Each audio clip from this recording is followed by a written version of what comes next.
prosperous neighborhood away from the hustle and bustle of the city. Richard lived a relatively peaceful life.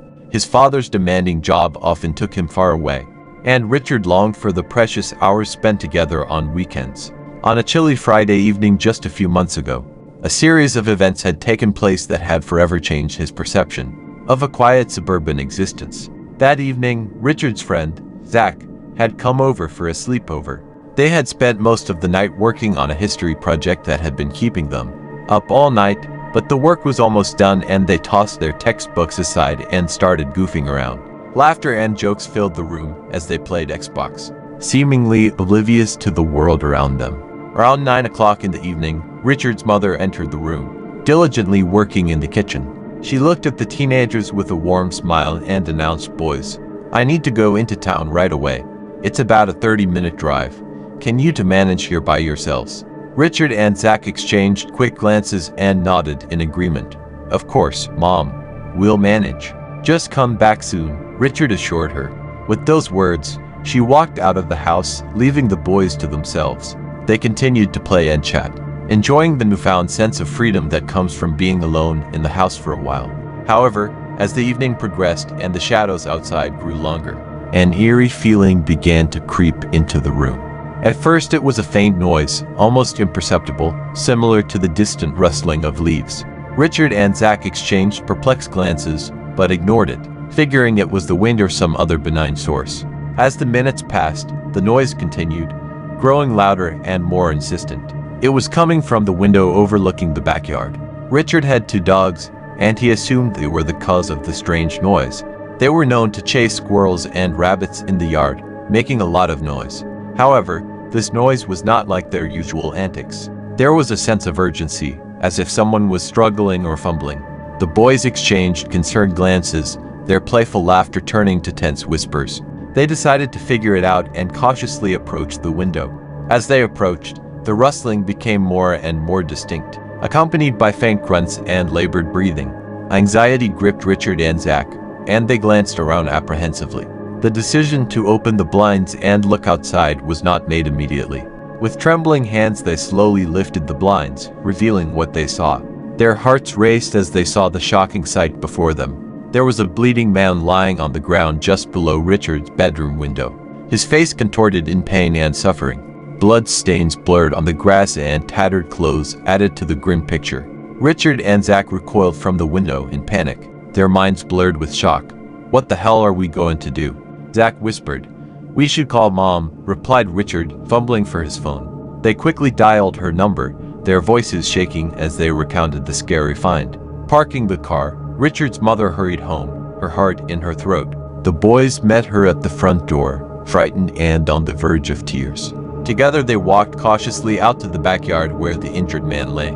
He was moaning quietly, his eyes half closed. Gathering all her courage, Richard's mother called 911 and, in a trembling voice, described the situation to the dispatcher. A few minutes later, sirens were heard in the distance and grew louder and louder until a police car and ambulance arrived. Paramedics quickly assessed the victim's condition and began treating him. The police officers took statements from Richard, Zach, and Richard's mother, trying to piece together what had happened. Over the following days, the truth was gradually revealed. It turned out that the injured man was a homeless drug addict who had gotten into a violent argument with another man. The strange sounds Richard and Zach heard were really the man's desperate attempts to get to his feet and reach Richard's window. The incident left an indelible mark on Richard and Zach's memory. It was a stark reminder that even in the most peaceful and prosperous neighborhoods, danger can lurk outside the window.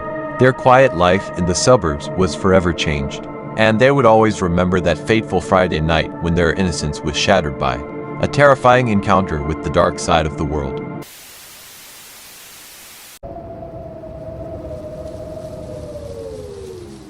In the sleepy town of Willowbrook, nestled among the hills in upstate New York, life flowed at a measured pace.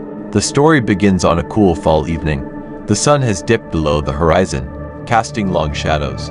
The townsfolk, seeking solace from the encroaching darkness, have settled down in their living rooms to watch television in the evening. In one such living room, located in a quaint cottage on Elm Street, sat Sarah Anderson.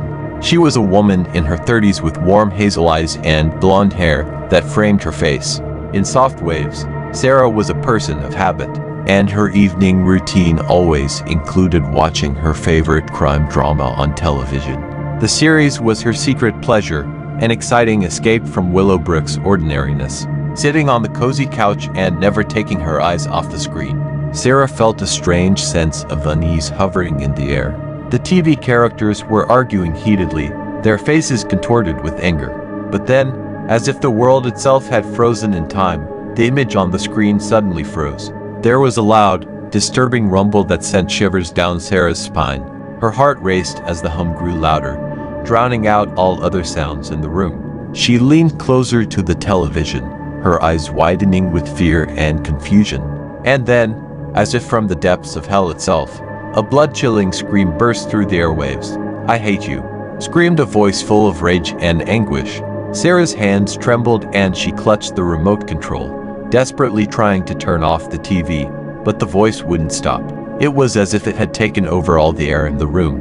"I'll kill you," the voice shouted, its tone rising to a ghostly crescendo. Sarah's heart pounded in her chest and a cold sweat broke out on her forehead. She couldn't understand what was happening. Was this some kind of twisted prank? A technical glitch?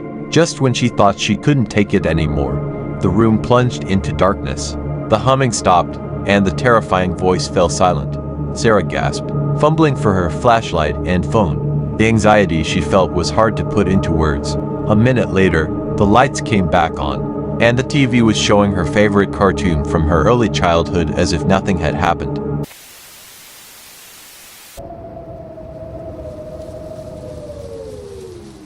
In the heart of the bustling city of Cascade Falls, among the high-rise apartment buildings, was Justin's unassuming home. His apartment, located on the 4th floor of the complex, was where he sought refuge from the cacophony of the urban jungle outside his window.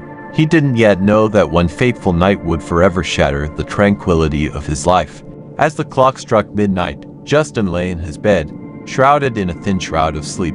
The rhythmic hum of the city's nightlife served as a distant lullaby, lulling him to sleep. However, the tranquility was abruptly shattered by a woman's piercing scream echoing down the hallway. Justin sat up abruptly in bed, his heart pounding in his chest. He already knew the couple living across the hall from him all too well. Their volatile relationship often spilled out into the common area, but tonight was different. This was a whole new level of chaos. He strained to listen, his senses heightened with fear and anxiety. A heated argument was breaking out, accompanied by the sounds of heavy blows and a flurry of curses filling the air. "You can't take my son. Call 911, he took my son," shouted a female voice hysterically. Frozen in place, Justin stood in front of his bedroom door, his breathing shallow and his thoughts racing frantically. Adrenaline raged in his veins as he tried to realize the gravity of the situation unfolding just steps away from his own apartment. He wished he could say he was calling for help or rushing to intervene, but fear held him captive. Amidst the raucous screaming and yelling, a deafening rumbling sounded in the hallway. Justin's blood ran cold when he realized it was the sound of a door being ripped off its hinges. The scuffle between the couple had gotten out of control. Desperation and terror emanated from the woman across the hall. She was pounding on Justin's door, clenching her fists with frantic force. "Please help me," she pleaded in a voice breaking with fear. Paralyzed with fear, Justin froze in place, unable to muster the courage to answer or open the door. He listened to the woman's wistful pleas echoing through the apartment, their words a reminder of his inaction. Minutes passed for what seemed like an eternity. The woman continued to plead for help, her voice growing more and more desperate. But then, as suddenly as it had begun, the knocking stopped, and Justin heard her footsteps moving away. Cautiously peering through the peephole of his apartment, he saw a nightmarish scene. The walls were covered in blood, and the door across the hall was hanging on its hinges, an ominous testament to what had happened. The reality of what was happening began to clear, filling him with a deep sense of guilt and horror. Moments later, the distant wail of sirens pierced the night, growing louder as it drew closer. The police had arrived, summoned by someone braver than Justin, but the events that followed remained in his memory like a blur. The fear that had gripped him with such force seemed to subside, and he found himself moving almost mechanically. Perhaps it was shock or fatigue, but he could not remember what happened next. As the cacophony of police radios and flashing red and blue lights filled the hallway, Justin fled to his apartment. The events of that terrible night would haunt him for years to come, reminding him of the consequences of inaction and the fragility of the walls that separated him from the turmoil unfolding just steps from his door. Hello.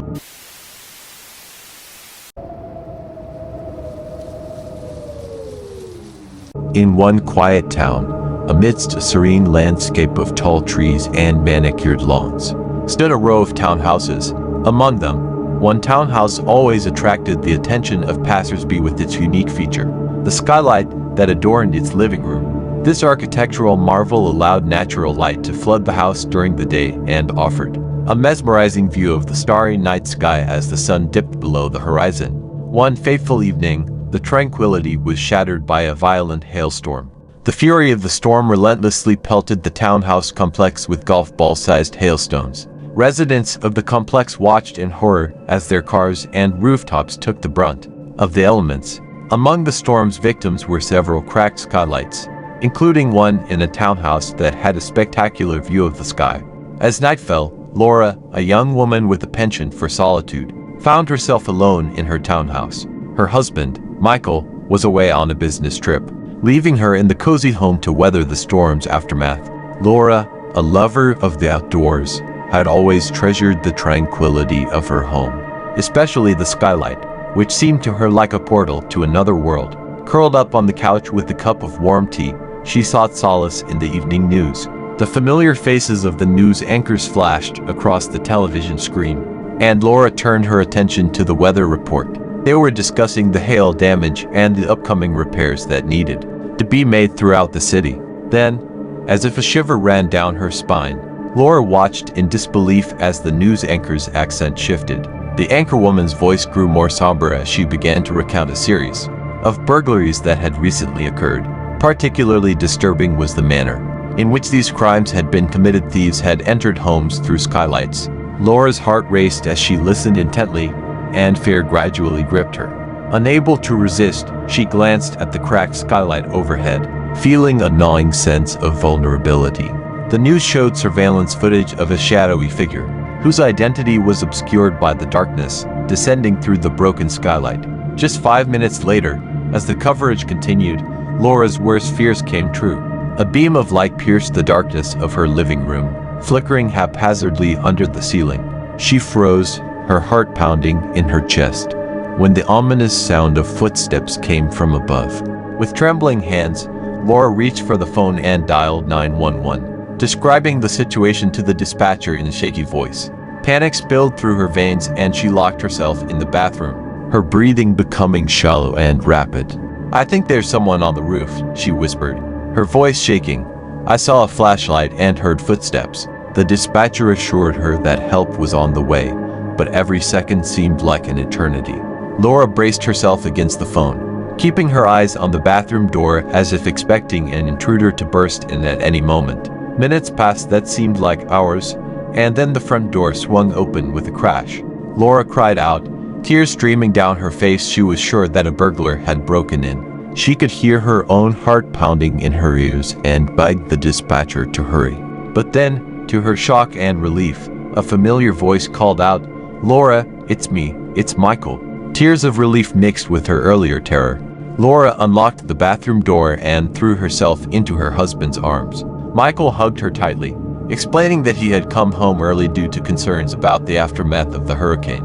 When they calmed down, Laura was able to explain the situation to Michael. He listened intently, and his face grew increasingly grim as he realized what had happened. It wasn't a burglar on the roof, but a maintenance man at the townhouse. With the mixture of annoyance and relief, Laura dialed 911 again to clear the situation with the dispatcher. She explained that the intruder was specifically the maintenance man who had been assigned to check the skylights for hail damage. Police soon arrived and confirmed Michael's words and confirmed the presence of the repairman. On the roof, the townhouse complex was relieved to learn that the burglar was not on the loose. When the repairman came down from the roof, he offered a half-joking apology for the scare he had inadvertently caused. Laura, still shaken, couldn't resist giving him a meaningful glance.